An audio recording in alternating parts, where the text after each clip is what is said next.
Welcome back. Let's head into Freddy's one last time.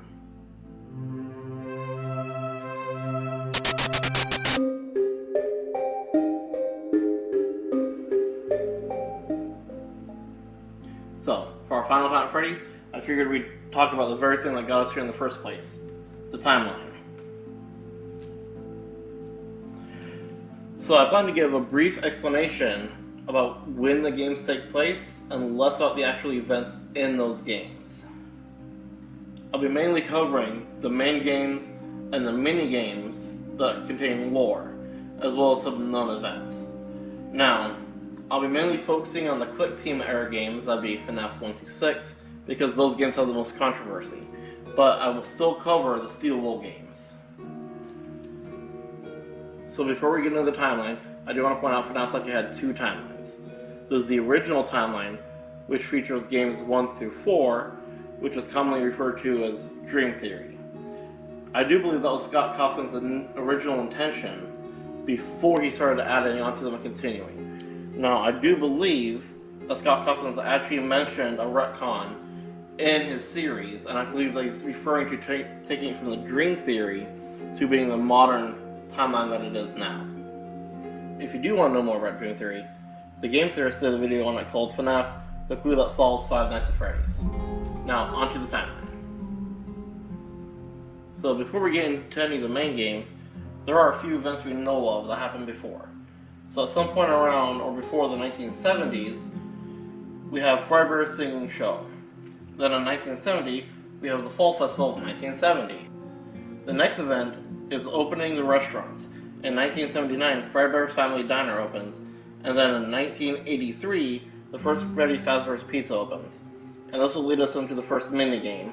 So in 1983, we have the end of night minigames from FNaF 4, showing us the bite of 83 leading to CC's death. The next event is Full Fest of 83, which subsequently burnt down. We see these events in the Help Wanted DLC, The Curse of Dreadbear. Following those events, Fredbear Family Diner closes. Next, we have the death of Charlotte Emily, who also dies in 1983. We see these events in Take Cake to the Children minigame from FNaF 2, and also Security Puppet minigame from FNaF 6, which is directly followed by the Midnight Motorist minigame, also from FNaF 6, which shows us the Afton family after the loss of CC and the restaurant. The next major event takes place in 1985. It is the Missing Children's incident on June 26th. We see the first victim get taken by Afton in the Fruity Maze minigame from FNaF 6. We then see the rest of the bodies in the Foxy Go Go Go minigame from FNaF 2. After that, we see the puppet put the souls in the animatronics and Give Gifts, Give Life minigames, also from FNaF 2. Sometime after those events, that same Freddy Fazbear Pizza closes, and Afton makes Circus Baby's Pizza World. On its opening day, Elizabeth gets killed by the Circus Baby animatronic. We see these events in the Circus Baby minigame from Sister Location. Circus Baby's Pizza World is then closed due to a supposed gas leak. The next event is the main Sister Location game where we play as Michael Afton. Then after the Sister Location game, we have the End of Night minigames from Sister Location as well. Now we get to 1987. By this point, the second Freddy Fazbear's has opened, and we get the events from the second Missing Children's incident. We see that in the Save Them minigame from FNaF 2. Following those events, we have the main gameplay from FNaF 2. Here we play as Jeremy Fitzgerald on nights 1 through 6, then we play as Mike Afton using the alias Fitz Smith on night 7. Shortly after that game, the second Freddy Fazbear closes due to the bite of 87.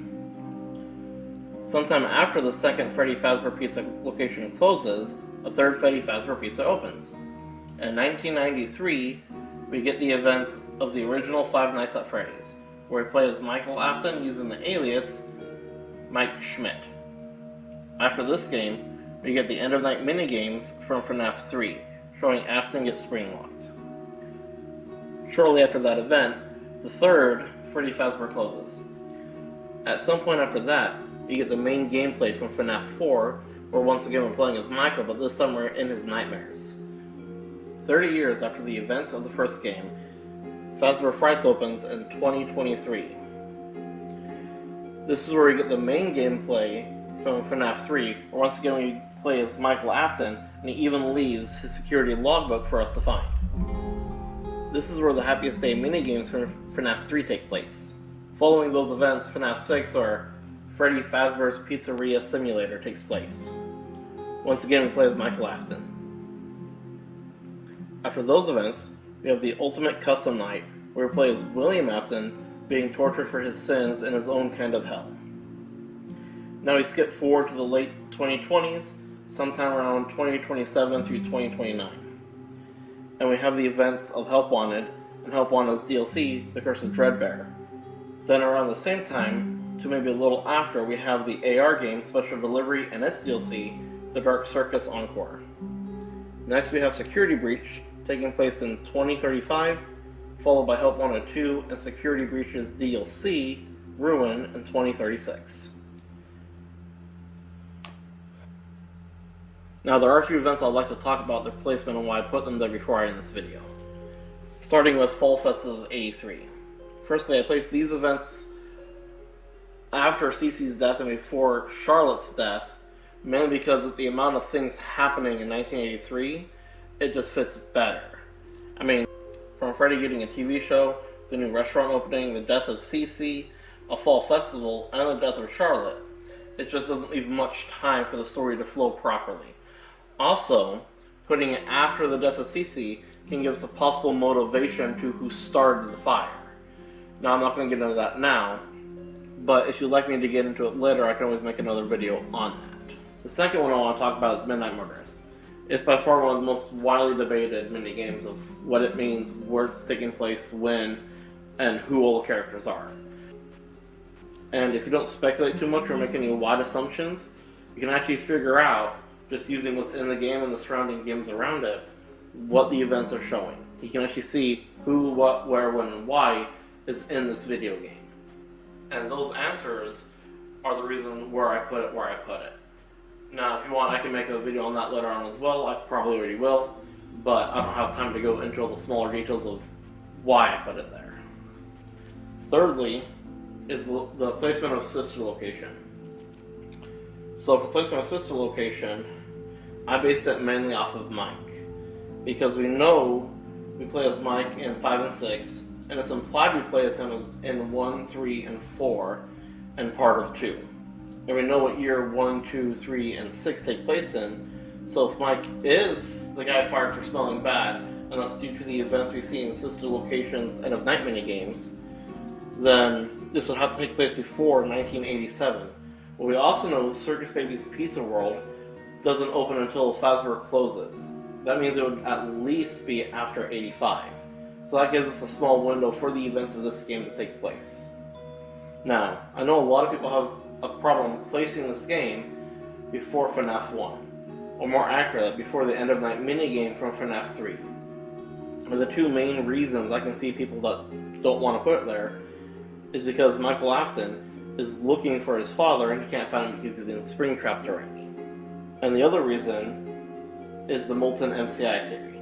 Now, for Michael looking for his dad and being unable to find him, there was no evidence to really say he can't find him because he's already been spring-trapped. Because remember, at this time, William was also using aliases and going on from place to place. And we also know from the books that William often uses aliases.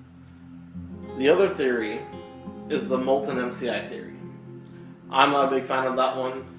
Basically, that theory is Sister location has to take place after William Afton pulls the remnant out of the MCI, the Missing Children Incident animatronics. However, we see this not to be true due to the Happiest Days minigame, and we know that Sister Location sends its animatronics out to parties and private events, which is probably where they got all the remnant from for the Molten MCI. So I don't think the Molten MCI theory is actually supported, and from the looks of it, a lot of the internet says it's been debunked. Anyways, I've rambled on long enough. If anyone would like me to go into any of the placements of any of the events I mentioned in more detail, just let me know in the comments. If you agreed with my timeline or disagreed, please let me know. Also, if I missed anything, please let me know. I'd love to know. I hope you enjoyed the video, and thanks for watching.